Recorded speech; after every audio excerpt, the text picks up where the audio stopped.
Hi, Trista. Nice having you today on Sustainability Explored. How are you today? I'm great, Anna. Thanks so much for having me on. It's really cool that you reached out to talk about your new book and your work in sustainability. But I usually start with a little bit of a background information. I checked your profile, I checked your work, experience, life, and so on. You have a lot of experience in project management. How Mm. come? How did sustainability enter, the field? How did you develop your interest, and how did you find yourself in life where you are now? Okay, so just a bit on my background. So I'm originally from the US, and in the US, I worked actually when I started working, I graduated from University of Pennsylvania. And when I started working, I worked for General Mills, and I sold cereal and I sold yogurt and all these types of things. And it was a great experience for me, I think, to see the consumer product sector and how it functioned and how it worked at that time. At that time, it was maybe a lot of years ago now, in the late 90s. But after that, I decided I wanted to get an MBA because I wanted to do something more strategic. I wanted to really transition my career towards strategy. So I went to Kellogg, the US, and then I left. I moved to London at first. My partner at the time, now my husband, was very interested in working in Europe. My first time moving and living outside the US. And so when I first started working in Europe, I worked for Monitor Group, which is now owned by Deloitte. And that's really where I think I probably cut my teeth in project management. So I worked with lots of big brands, FMCG or CPG type brands for many years, big beverage companies, chocolate companies, those types of pet food, that kind of thing. And I worked on many, many large marketing oriented projects. And so then after that, I was headhunted to work at Thomson Reuters. And while I was there, I worked around financial services and managed strategy for one of their businesses as well, and helped to grow that into a multi-million pound business, actually. And so in doing that, project management was really important for that. All throughout this time, I really always had an interest in, even at that time, even though nobody was really talking about it at that time, the topic of sustainability, of impact investing. When I was actually in Kellogg, I took a great class around impact investing. And this was really the early days of it, with a gentleman named Jed Emerson, who's considered, I think, the godfather of impact investing in some ways. So I always had this interest, and it kind of followed me throughout. And then after several years with Thomson Reuters, I actually did something totally different. And in France, I worked as a blogger. I was co-founder of a blog called Rude Baguette, and we wrote in English about the French tech scene. And that was great because I learned how to write. I learned how to interview. I learned how to network, which is very important, as you know, for media people. And then after all that, I decided that I wanted to go back to consulting in a certain capacity, but I didn't know in what way. And at the same time, I also wanted to move to Asia, which sounds a bit random, but my husband and I wanted to have a different experience. During the period in France, we became French citizens as well. And we felt, well, we have a son who's 9 now, is going to be raised French, and he's probably going to go to French schools. Let's give him a different experience for a few years. And so we moved to Japan. And when I moved out here, I started a consultancy, working a lot around marketing and strategy. Again, I still do a lot of work with Europe around that subject, but I really wanted to transition to sustainability. So I launched this business called Read the Air, and we work with companies, helping them to become more sustainable. A lot of our work at the moment, we have lots of tools and frameworks, but our work at the moment focuses a lot around training and development around sustainability. This is a huge area, because there's many people within organizations that just don't really know exactly what to do. What does it mean? What is sustainability, and what will it mean for my job? So that's kind of how I came to sustainability, and where my focus is today. I checked the website of Read the Air consultancy. It seems to focus a lot on sustainability, sustainable development goals.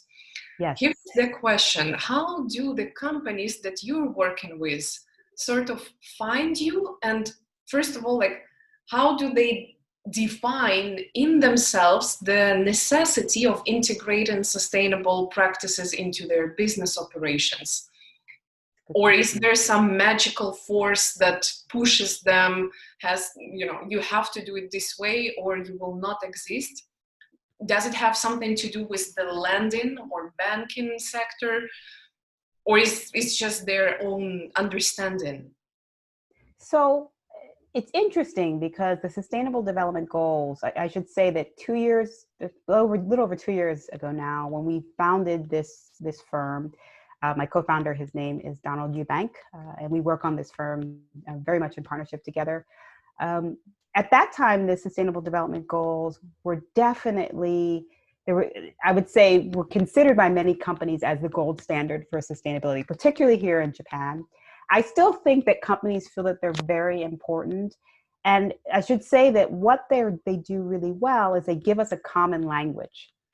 So if you've worked in the environmental space for a long time, as I understand, and Yes. advising companies around that, sustainability for a long time meant the environment, right? But that's actually not what's going on now. What's happened now is sustainability means these 17 different things, which include things like health and education and infrastructure and circular economy and all of these types of things and resources and all types of things.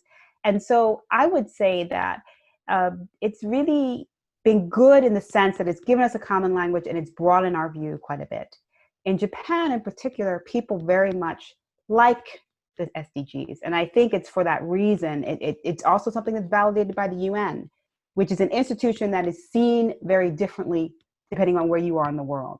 And within the Japanese market, the UN still has a lot of respect.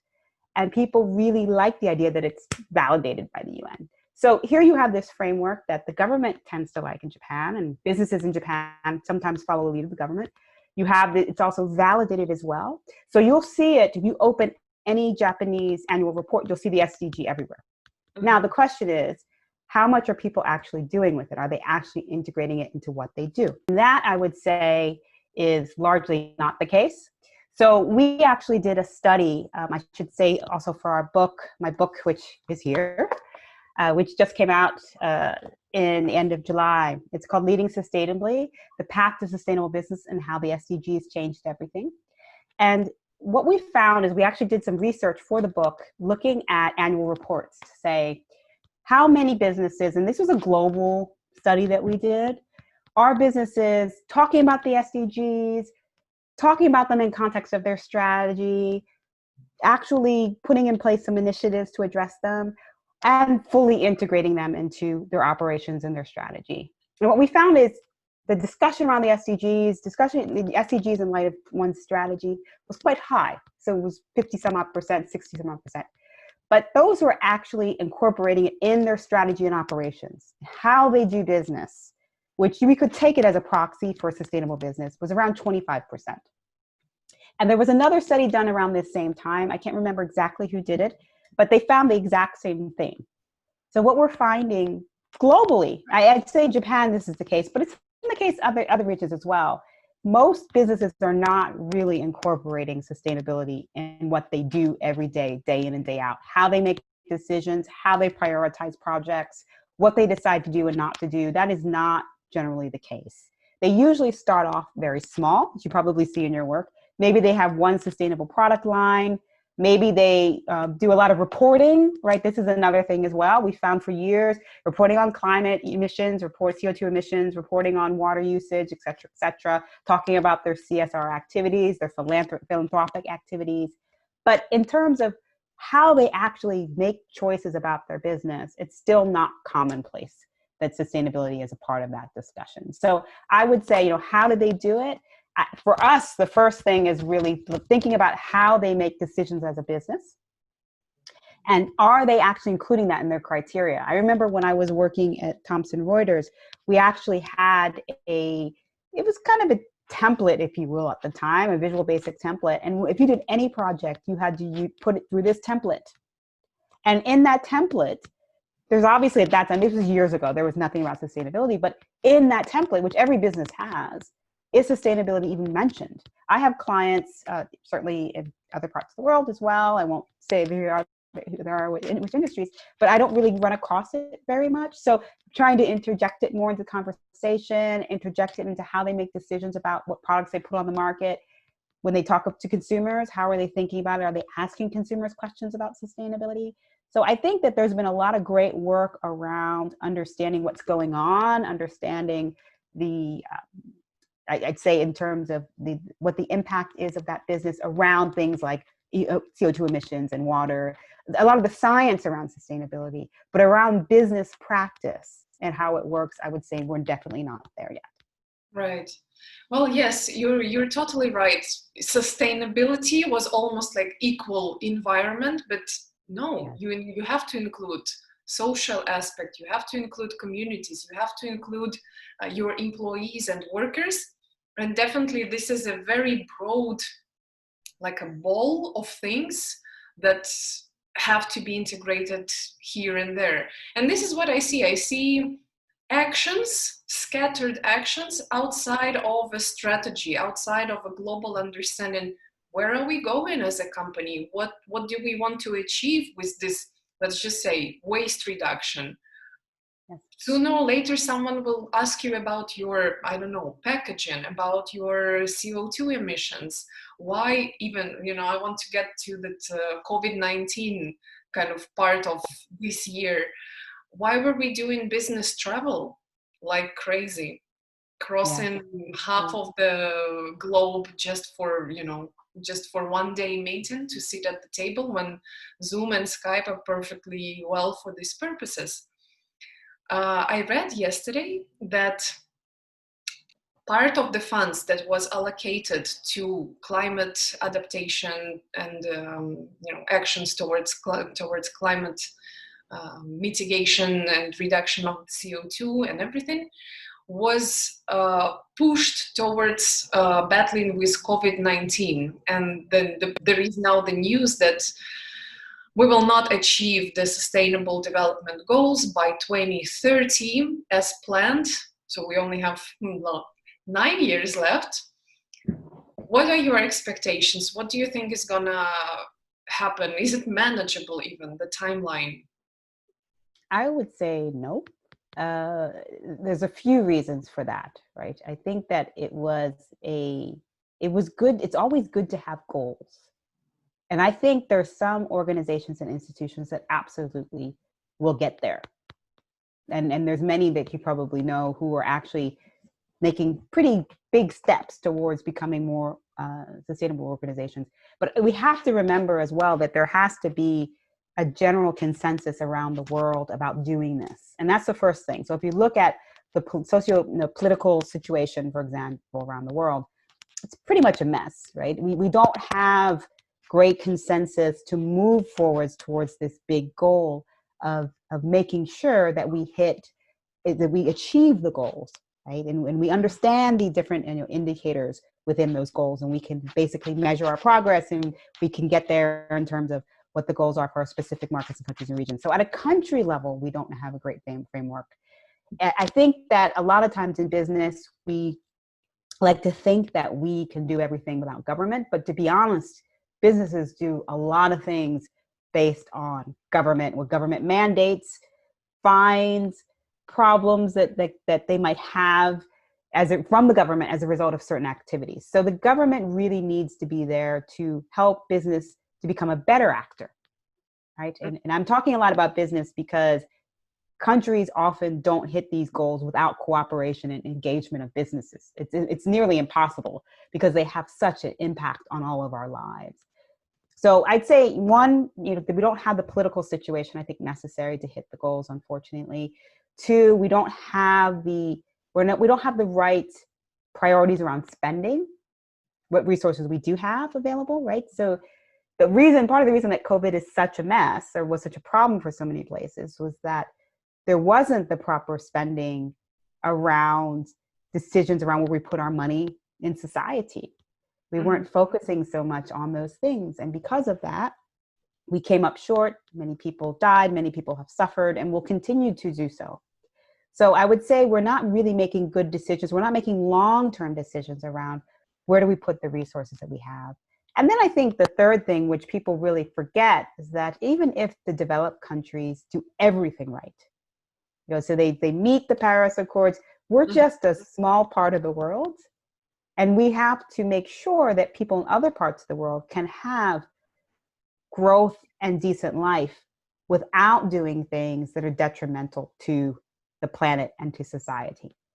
And that's a really hard sell because many of our countries, our developed nations, didn't get wealthy without doing detrimental things to society and the environment.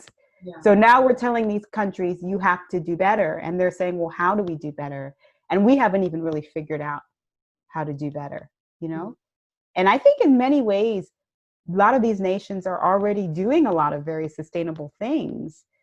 We haven't really explained to people, how do you get wealthy without being detrimental to society? And that is the part that I think is a bit broken. And we haven't gotten a good story or a good process or a good way of being around that yet, right? So I would say I would be very surprised if we hit the 2030 goals in the next 9 years, because it's time is passing very quickly.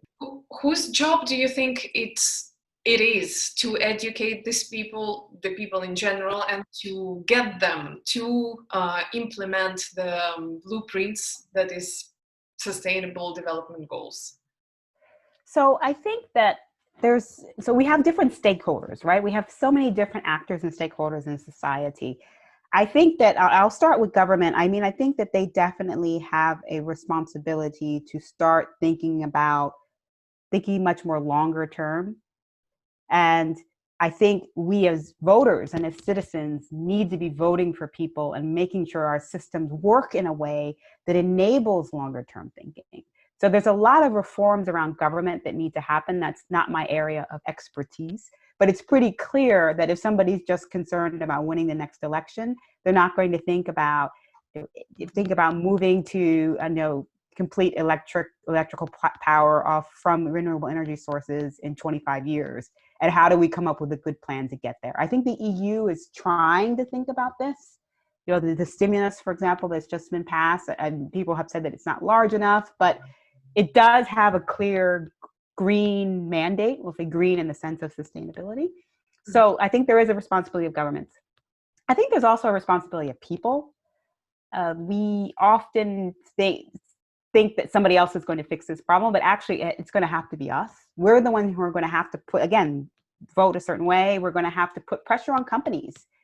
So there's many organizations and companies that are working to do better and do create sustainable products and services that aren't even now that much more expensive than the alternative. We have to be able to do our research and go out and make sure we support companies and systems and approaches that are better for society and that are more sustainable. So we have a responsibility, I think, too. And then I think companies, they definitely need to change and adjust. I think, though, they need to be thinking about sustainability in more of an innovation mindset. So when companies think about innovation, they don't say generally, oh, we're just going to do what the consumer said that we should do. They don't do that. They say, how can we gain a competitive advantage in the marketplace? How can we change the category? How can we save the world? Which sounds a little grandiose and a bit ridiculous, but that's the types of things that you hear senior people say in companies. If they care about sustainability, then they need to also have a role in helping us care about it too. So one of the companies we interviewed in our book was a company called Bolton Food, which is an Italian company. They're the number one canned fish producer in Europe. And they actually feel it's their role. So they really focus on the Marine Stewardship Council certification. And they have that for their products. And they said, well, European citizens or European consumers know that overfishing is a problem. So that's something that they're aware of. But they may not understand what this certification means. They may not understand what sustainable fishing actually is. It is our role as a brand, as a company, to help them understand, right? To help them kind of understand why this matters to our brand, why this matters to the world. So I think companies all the time think about coming up with something that to sell you that you probably don't even need. They can do this if they really want to. And I fundamentally believe that. And then the last one I would say are investors. Investors, we've seen a lot of activism from investors around sustainability in the last few years, particularly around ESG. And it's really taken off, and it's really something that's followed, and that's seen as more of a gold standard. And they're looking at it now, especially after COVID. Apparently, ESG investments did much better. So we really need to also, I think investors also can be a really good, and they can encourage better behavior from companies, from governments. I think just in general, right? Because in many ways they hold the purse strings and they can really help to enact change. Yeah, being that driving force. You know, Yeah. it's interesting how the Asian perspective, right? You're now in Japan, is different from what I am used to, being from Eastern Europe, from Ukraine. When you say government, I'm like, these people, they never do anything. They only care about their Yes. 4 or 5 years timeline. I strongly believe in the civil society, on the other hand. Yes. And I see how people are rising. Okay, I do care what is this thing made of. I do care about my food, about my packaging, and they go and hit the brand. Why is Yes. your packaging is not biodegradable? Do you know? And they also educate the companies in terms of, Yes, absolutely. you know, that we have our own local producer of like package made of corn, for example. This is a true story. And the company's like, oh, we didn't know. Thanks for telling us. You know, so it's the civil society that pushes the companies and the government and the laws and all of that, NGOs included. Tell me more about the book, Leading Sustainably. I know it's available on Amazon. It's Yes. quite lengthy, more than 200 pages. How Yeah. did you come up with the idea? How long did it take to write? Who did you interview for the book? Yes. So it was quite an undertaking. Why did we write this book? Well, a couple years ago, my co-founder and I, we were thinking about this topic of sustainability and how we could contribute to it, how we could transition our careers towards it. And we felt that we needed to really understand what was going on. And as I mentioned before, in Japan, in many ways, Japan maybe was a bit behind some other markets. So we wanted to understand why that was, why we weren't hearing more about sustainability at that time. We were starting to hear more about the SDGs, but not so much about sustainability. I'd say it's very different today than it was when we started writing this book.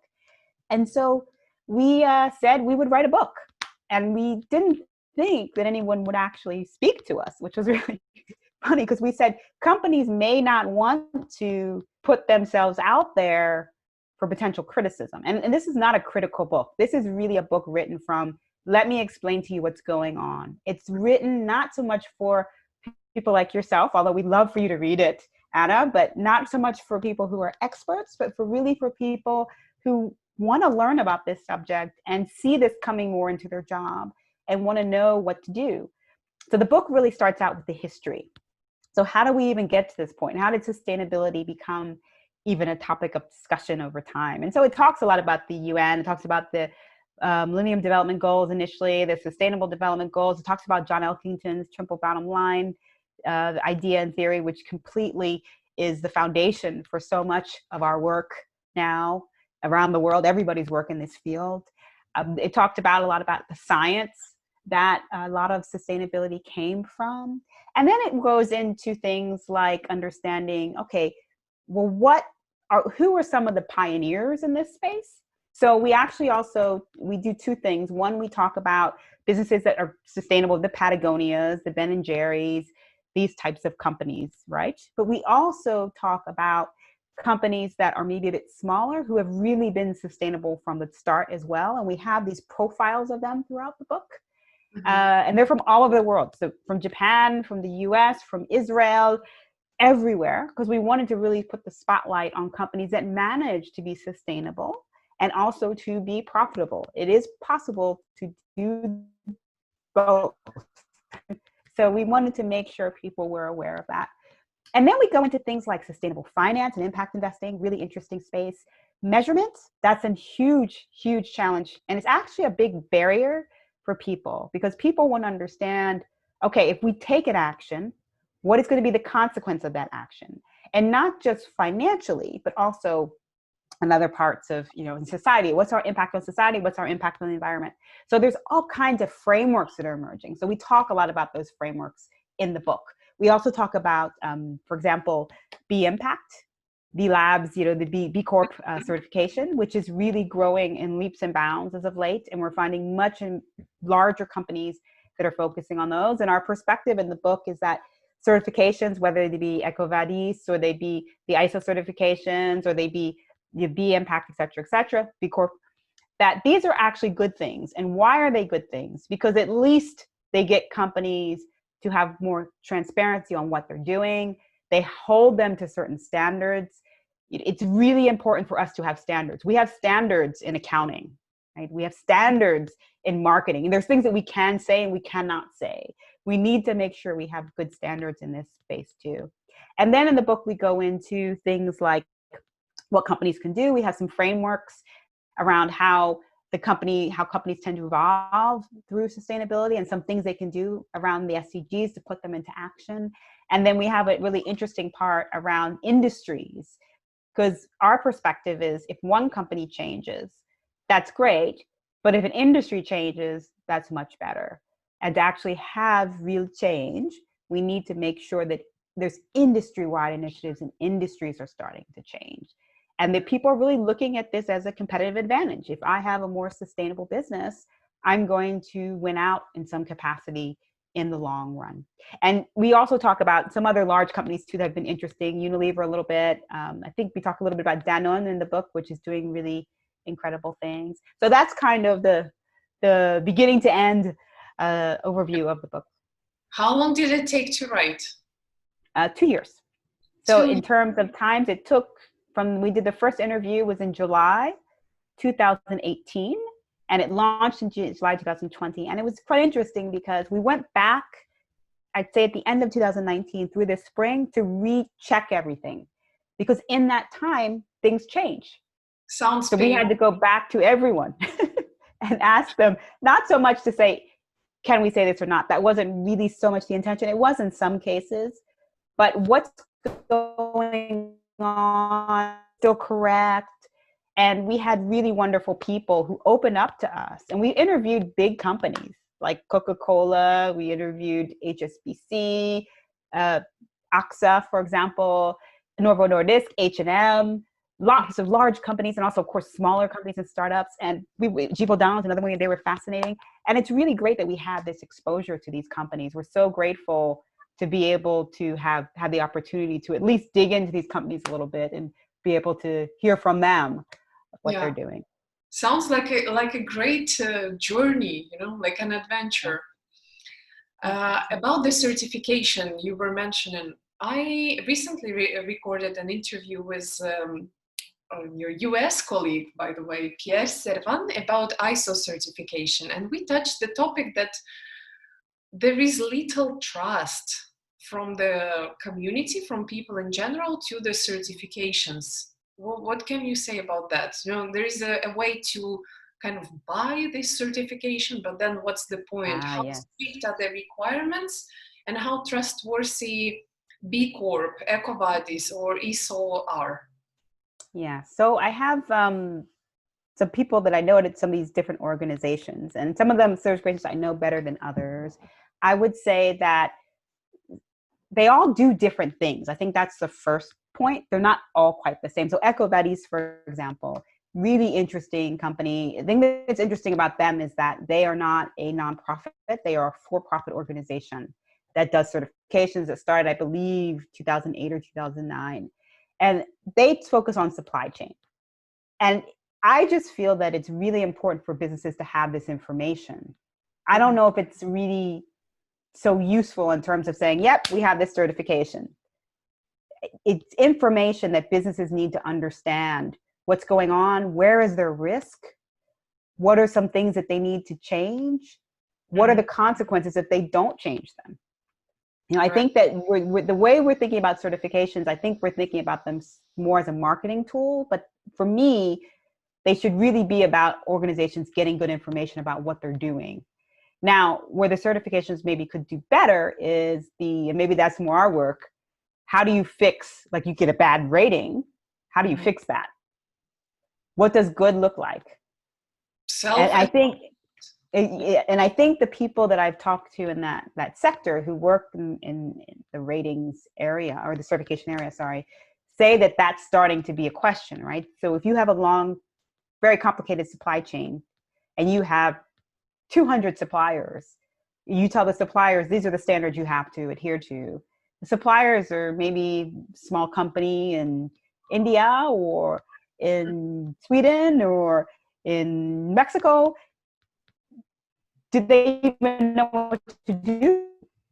And I think that that's where they really need more guidance. And I think that that's where the certifications need to probably start going in that direction. I'm not saying they need to be the consultant themselves, but they need to be partnering with other companies to kind of help these companies figure out how to move their partners and their suppliers forward. I will say we had a really good one that we profiled in our book called the Higg Index, which you may know. It's used a lot in fashion and apparel. And it was developed really interestingly by Patagonia and Walmart, if you can imagine. And this is what I was talking about before in terms of industry action that's really important, that here's two companies that are completely diametrically opposed, and at least were at the time. I think Walmart's made some good changes in recent years.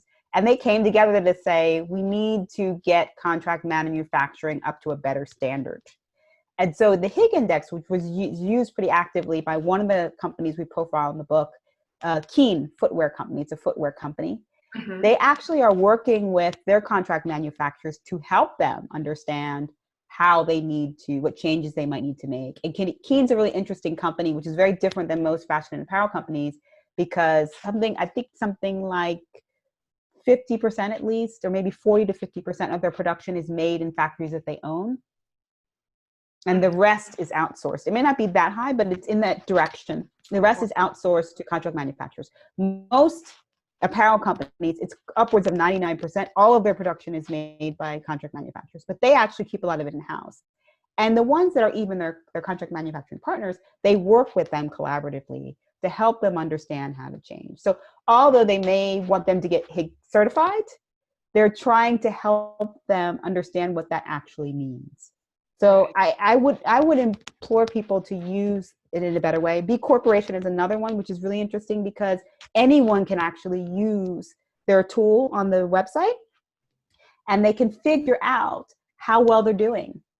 And so it's good to do that, I think, just so you can understand what you're doing as a company, where you're falling short, forget the certification. Maybe it's just useful having that so you can audit your business a little bit. You don't have to necessarily I'd love for you to hire someone like me, but you don't necessarily need to have me. As a first step, just go to that site, right? Use the tools that are available online and really analyze your business. Have your analysts look at that. It's a good exercise, I think, to go through. And then once you do that, then you can think about, okay, what do I need to change? And how can I have somebody help me think about how to change this? I think it's the best response I've ever heard so far. Use these certification tools for your own self-assessment to identify your gaps, flaws, and everything else. Don't focus that much on the paper, on the stamp, on the certificate per se. Another thing you inspired in me, I watched a panel about fashion and apparel. And there was a girl, a sustainability officer at H&M that was harshly attacked. And I was thinking, on the contrary, this person calls for so much respect because she is there in the mouth of the shark in the company that is blamed by everyone and everything. And she is trying to do things that are worthy, that are sustainably oriented and focused. And this is the person that is trying to do something. Can you name some examples from your book, from the companies you interviewed for the book, of the same kind of position where it might be an oil company, but their tiny efforts will result in big outcomes for the industry, for their peers, and for the society in general? Yeah. So I would say, I'm going to say H&M quickly because we did interview them for the book. And I think there's another aspect people miss when they think about these companies. One, yes, these companies are not going anywhere and somebody needs to change them, right? So somebody has to step up and make them better. And I think it's great that this young woman is doing that. I would also say that a lot of sustainable innovation that we need in order to make all of these industries more sustainable. So for example, in the apparel sector, there's a lot of discussion around fibers and breaking down fibers to their components and reusing them. Just as just a quick example, you find a lot of small businesses that are developing technology around that. And many of the large brands are financing them. They have money. Somebody has to step up and help to also fund the future. And a lot of that money is going to have to come from those large groups. They kind of create the problem. We need to also encourage them and to lean on them to help us solve the problem too. So I would say H&M is definitely interesting because they know they have a problem. They know that the model in itself, the fast fashion model, is problematic. But there are a lot of good people in H&M who are trying to absolutely change that dynamic. Another one that I would say is also a European example, Novo Nordisk, which many years ago was one of the first companies. They did a lot of work, as I understand, with John Elkington too, many years ago. But one of the first companies to really think about sustainability. And pharmaceuticals, as we know, is a really tough industry in the sense that there's a lot of things that happen in pharmaceuticals that the general public at the moment is not very happy about. But they actually stepped up and they said, we're going to focus on diabetes care. And we're going to try to have drugs that are accessible for people. Whereas a lot of pharmaceutical companies have focused more on things that are higher value. So things like oncology and et cetera, et cetera. They have really focused on diabetes care, which is really fascinating. And one thing that they did as an initiative was with the refugee challenge that we have, certainly at the moment, they have a whole program to make sure they get diabetes medication and insulin and such to people who are refugees. Because when you have to leave somewhere quickly, you often don't think to bring things like your medication or you run out. And I think they're a really interesting company because they really have focused on that. We also interviewed Coca-Cola, which, think about a company that is more challenging than Coca-Cola from a sustainability perspective. It's hard to think of one. But the thing about them, which I found really interesting, was that one, they are really thinking about how do we move our business model away from Coke. The value in Coca-Cola is still generated by regular red label Coca-Cola today. But their CEO says we need to become a blended beverage portfolio company. So they're really trying to do that. They're doing acquisitions, they're moving, and this has actually changed over time. They've become more diversified over time, so that's a good thing. They're also trying to reduce the sugar content of their drinks, which some people in the industry doubt whether that's actually as effective as they say it is. But they're thinking about it. Hopefully 10 years from now, it'll be 10 years better. They will the formula. Exactly. So that's a bit of a challenge. I would say one area though where they really are trying to make some changes, and I've talked to some people in that industry and they always mention Coca-Cola, is plastics. Plastics are a massive problem for anybody who's making a bottled drink in terms of how do you get rid of it. We're finding microplastics in everything. It's destroying, biodiversity around the planet. It is a massive problem. But Coca-Cola is trying to think about alternative plastics. They're starting to invest in some of those things. They have good recycling systems in place for dealing with plastic and repurposing that bottles. So they're by no means there yet, but they really are trying to do some things. So I think that, they're not necessarily companies whose products I often use per se, but I think on the outside looking in, I can see that where there's some actual earnest action and where we talk about greenwashing too, right? Where there might be a little bit of that. But there are great people in these companies that are really trying to push for change. And I think they're starting to be heard more than they might have been heard before. Right.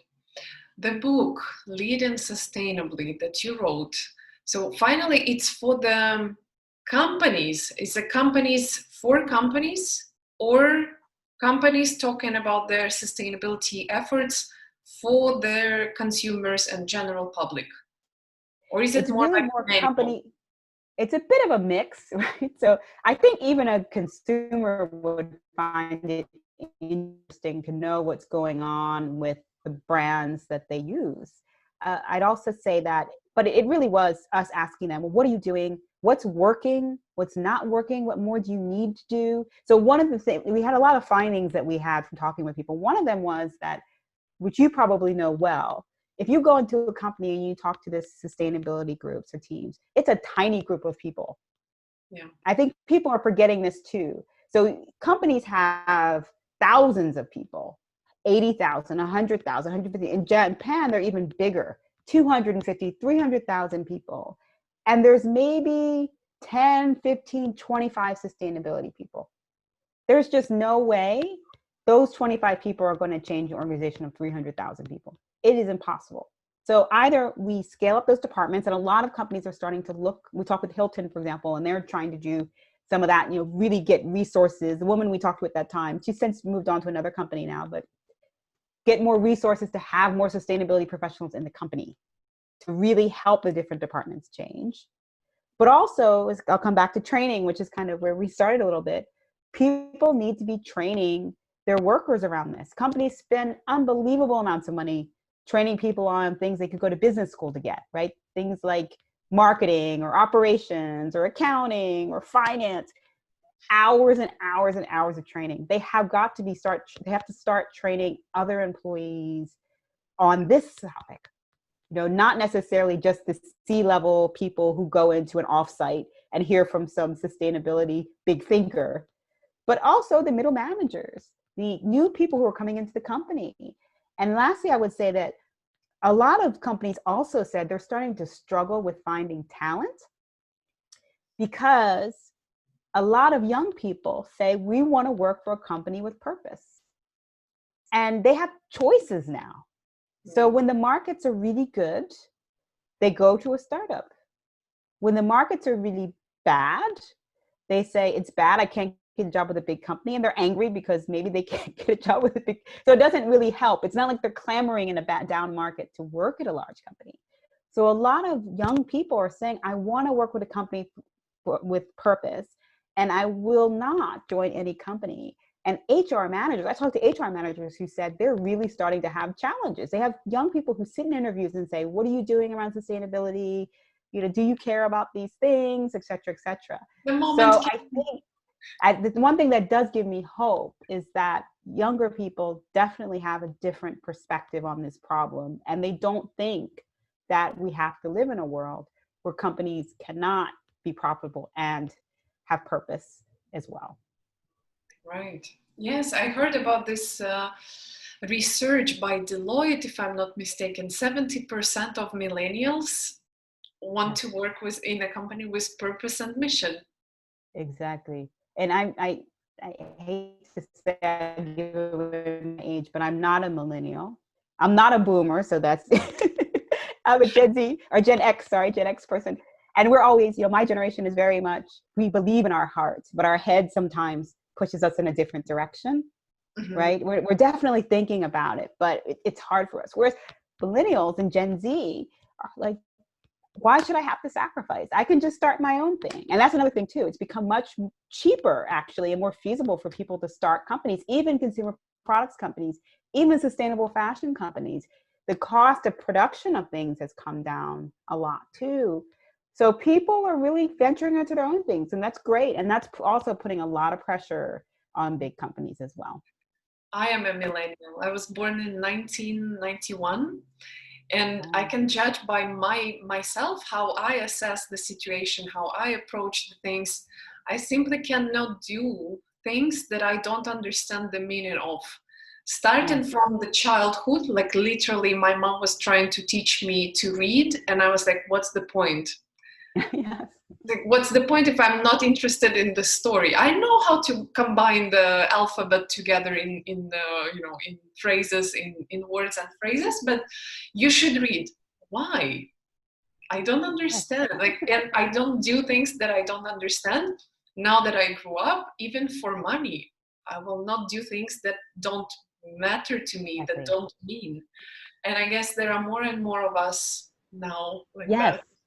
And people also, they make this assumption for whatever reason that people's beliefs and values and political leanings and such change over time. And actually what they're finding, because now more time we have more surveying now, we have enough time that's passed, right? It was different 50 years ago.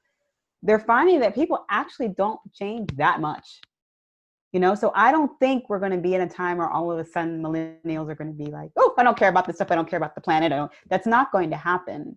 It's a different sensibility. And even you probably see Europe obviously goes through a lot of changes and difficulties at the moment. But if you look at European elections recently in places like Germany or in France, and you see the Green Party and how well that they're doing, and that they're seen as perfectly capable of running cities, for example, I think that's pretty incredible. I remember even 15 years ago where you would get these peaks in the Green Party, but they weren't given mandates to govern things so much. Maybe they were Congress people and such, but running a city or running a town, people were like, But now that's starting to change, I think. I think they have a different approach. They have a different mindset. They're maybe coming from different places than they might have come from before.